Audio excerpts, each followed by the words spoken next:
Hello mga ka-London! Loan dito, loan doon. For today's video ay panibago na namang online loan application ang ating re-reviewin. Tara, samahan niyo akong alamin kung ito na bang magiging solusyon sa pera problema natin.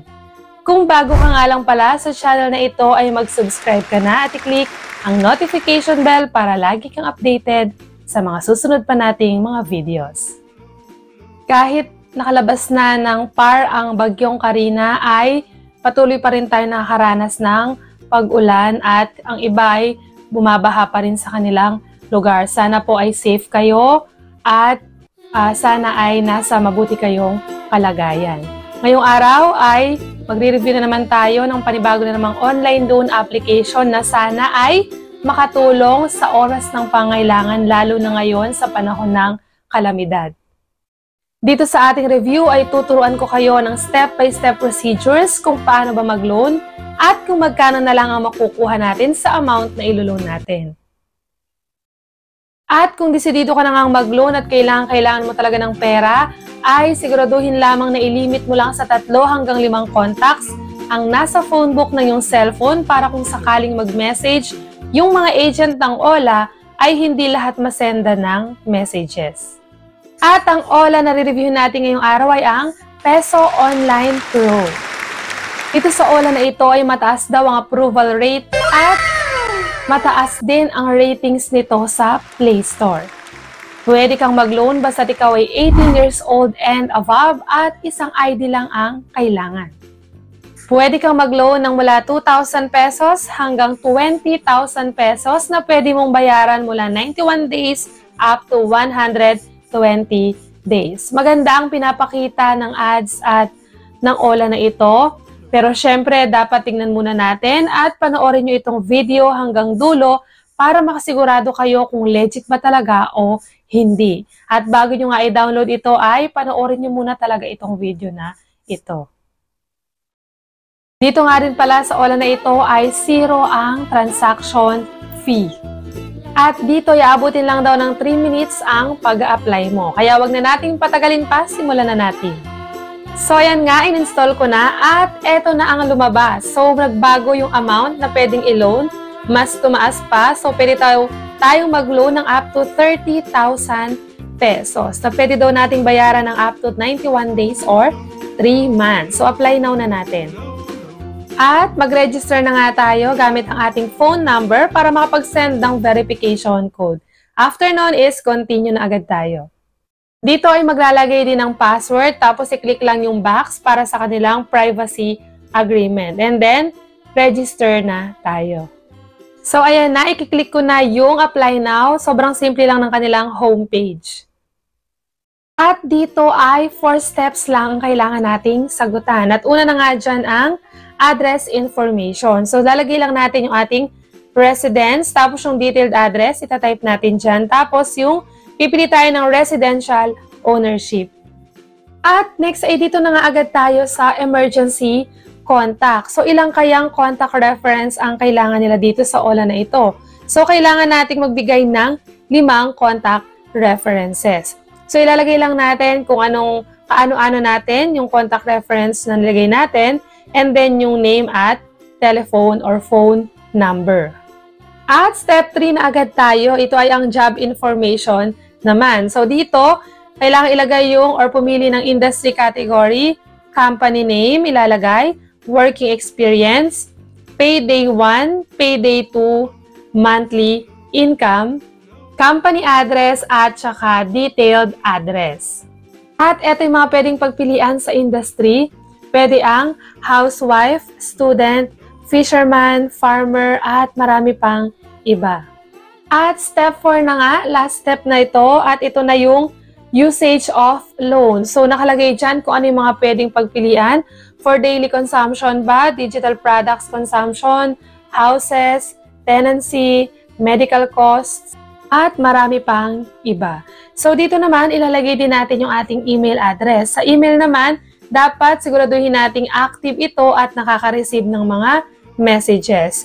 At kasama din ang Facebook name. So, pag nilagay mo yung Facebook name mo, nakalagay dito, hint, high approval. So kapag nilagay natin yung Facebook account natin is mas mataas daw yung chance na ma-approve yung ating loan application.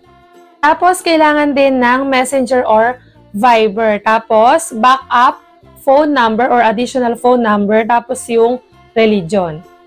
Marital status kung married or single. Tapos number of children kung ilan ang anak mo. Kung wala naman ilagay mo lang 0. Tapos yung educational background. At meron pa palang ibang ilalagay dito, syempre yung identity authentication, yung ID na ipe-present natin. So type of document to submit, pwede ang UMID, passport, SSS, driver's license, at marami pang iba. So pipili lang kayo ng ID na meron kayo dyan. Tapos susunod ay facial recognition na. So lagi ko sinasabi, mas maganda kapag yung mga OLA ay may facial recognition para at least hindi magamit yung ID natin kung sakaling merong hindi magandang gawin at may makakuha ng ID natin ay gamiting pang loan. Tapos, pipicturean lang natin yung harap ng ating ID. Tapos, syempre, ilalagay lang natin yung ating ID number. Tapos, ilalagay din natin yung first name, middle name, optional, tapos last name. Tapos, gender kung male or female. At ang birth date.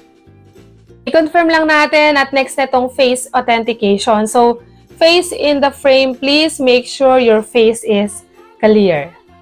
So, ayan, may nakalagay dyan, completed. Tapos, dito sa optional certification, pag naglagay ka daw dito sa optional references, ay mas tataas daw yung approval rate mo dito sa loan. So, nakalagay dito, job information.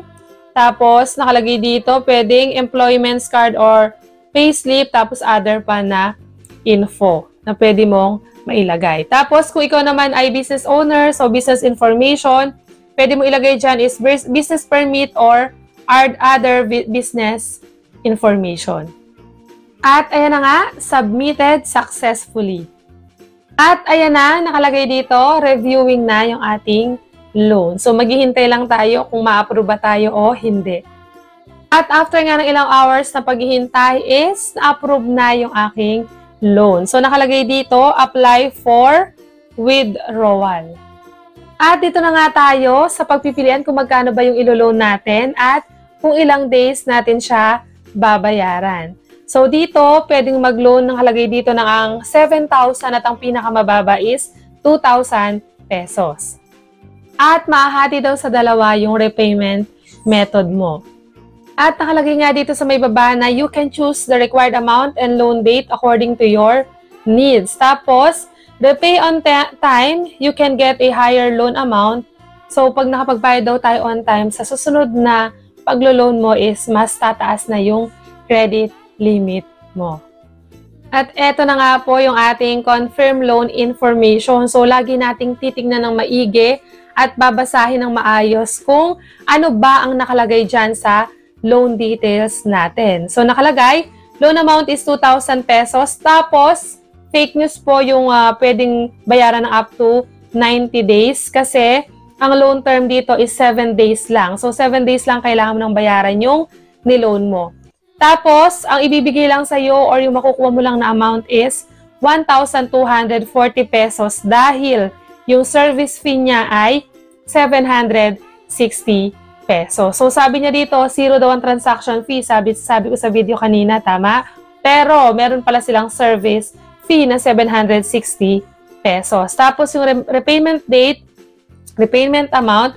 So, yung amount na babayaran mo sa unang pagbabayad pa lang is 2,120 pesos. And, yung principal amount is 2,000 pesos nga yung inutang natin. At may interest pa siya na 120 pesos. Kaya yung ibabalik natin sa kanila is 2,120 pesos dun sa niloan nating 2,000 pesos. Pero ang makukuha lang natin is 1,240 pesos. So, nakita nyo naman po yung loan details, no? Malaki po yung kanilang service fee at may interest din itong OLA na ito.